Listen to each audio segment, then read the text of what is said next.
Hello, this is John Kvale, and this is your November Capital Market Financial Planning Review. Yes, the year is almost over. It's hard to believe. So I'm going to jump right into this with a very little intro. The financial planning tip is very timely this month, and that is just a reminder to try and max out our 401ks. Many corporations and companies have some sort of a match, 3%, 6%, up to 50%, up to a certain percent of your deferral. Notwithstanding that, that's great. We love the match. We would like to see everybody put in the maximum into their 401k, current 401k or other plans. Current 401k under age 60 is age 50, is 18,000. Once you're 50 years young or older, you get to add another 6,000, gets us up to 24. This is pretty much the generic plan. There's a lot of off-spends, SEPs, and other types of plans that allow more or less. But the main thing that I want to get across is that even though you may get a match up to X percent, we'd like for you to put in the full amount that you can. It's great savings on taxes. If you have any questions, just give us a call. How do you check it? Well, take a peek at your year-to-date pay stubs, see what your payroll deferral amount is, and if you're not there, you still have a little bit of time to amp up your jets and defer a little bit more on your last few paychecks. If you do fall into this zone where we're doing this, don't forget to roll that back in January, because we'd like for you to max these plans out over the year. I'm going to have another article that comes down the road soon about that.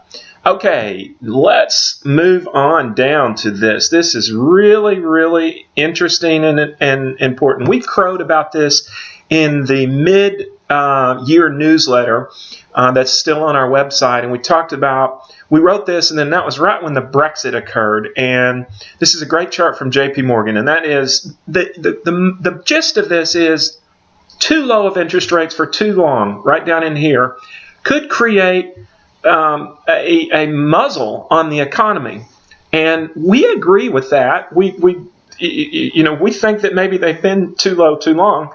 We certainly, as a firm, have no control over that. But look at what has happened suddenly. This is what we wanted to bring to everybody's attention, and that is that this is the 5-year rate. This is a fairly short-term rate. There's 2s, 5s, there's 90-day, 2s, 5s, 10s, and 30s.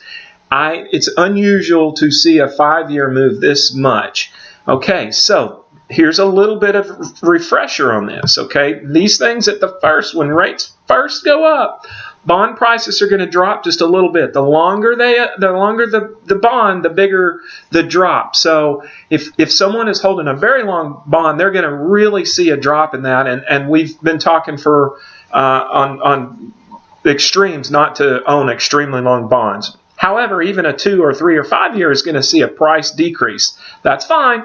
As these bonds mature over the next few years, months, quarters, years, what this may preclude is higher income. So I kind of make a little bit of a jest on it here. Eventually, as bonds mature and we reinvest at higher rates, the net result is bigger income. Ignore the top line for a while and just enjoy the soon higher income. So let's see how this all shakes out. I wrote about this in a mid-month post, and kind of got a kick out of it.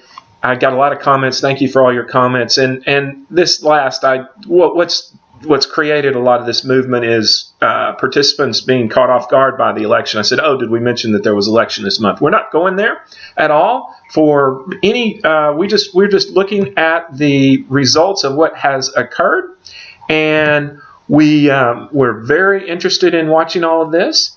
And we will thank you very much for our November. Believe it or not, next time I talk to you, it'll likely be in 2017. So thank you very much, and have an awesome start to the holiday season.